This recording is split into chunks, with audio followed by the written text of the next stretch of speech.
কিশোরগঞ্জের ফাতরা রাষ্ট্রপতি জোকার আব্দুল হামিদকে পালিয়ে যেতে সহযোগিতা করার বিভিন্ন রকমের বিভিন্ন ধরনের ডিজাইন আমরা আবিষ্কার করতেছি। কে পার করেছে, কে ঢাকায় টেলিফোন করেছে, কারা তালিকা দিয়েছে, কারা 2টা বাজে বিমানবন্দরে তাকে রিসিভ করে বিশেষ গোয়েন্দা প্রধানের মাধ্যমে বিমানে উঠিয়ে দিয়েছে। এগুলো সব গাল গল্প, এগুলা কিছু না। মূলে যে এ সমস্ত কাজ করতেছে তিনি হইতেছেন বাংলাদেশের তথাকথিত নষ্ট প্রদভষ্ট শেখ হাসিনার ফাঁসাড়া গোলাম সেনাবাহিনীর প্রধান ওয়াকারুজ্জামান। যতক্ষণ পর্যন্ত জাতি এটা না বুঝিবে এই জাতির কপালের সিদ্ধতের শেষ হবে না। আর নষ্ট পথভ্রষ্ট দেশের লাখ লাখ কোটি কোটি টাকা লোপাটকারী, যার বাসায় রাষ্ট্রপতি হওয়ার পূর্বে কোটি কোটি টাকার বান্ডিল পাওয়া গিয়েছিল, স্বর্ণের পাওয়া গিয়েছিল কেজি কেজি, তার ছেলে সহকার তারা মহা অপরাধী।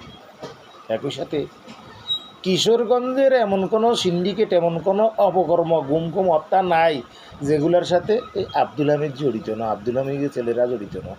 আব্দুল হামিদ ছেলেদেরকে দিয়ে পরিচালনা করতো, সে রাষ্ট্রপতি তাকে নিজেকে ক্লিন রাখার চেষ্টা করতো, মানুষের হাসির খোরাক জড়াইতো, ফাতরা ধরনের লোক।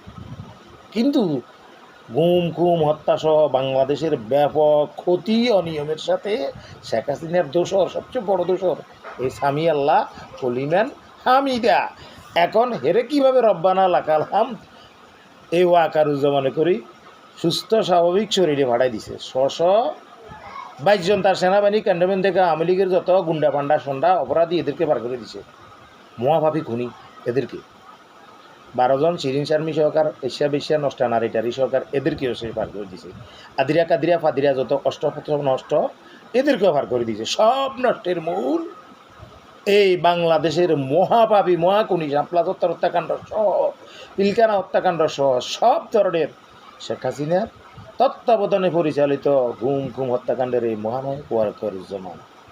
সরিষের ভিতরে ভূত আর ফকির এনে বন্ড এনে তালাশ করতেছ, ভূত মুখখানে আছে, তো মুখখানে আছে, বাড়ি বন করতেছ, ঘর বন, তা বুঝলে প্রকৃত ভূত তোমাদের ভিতরে।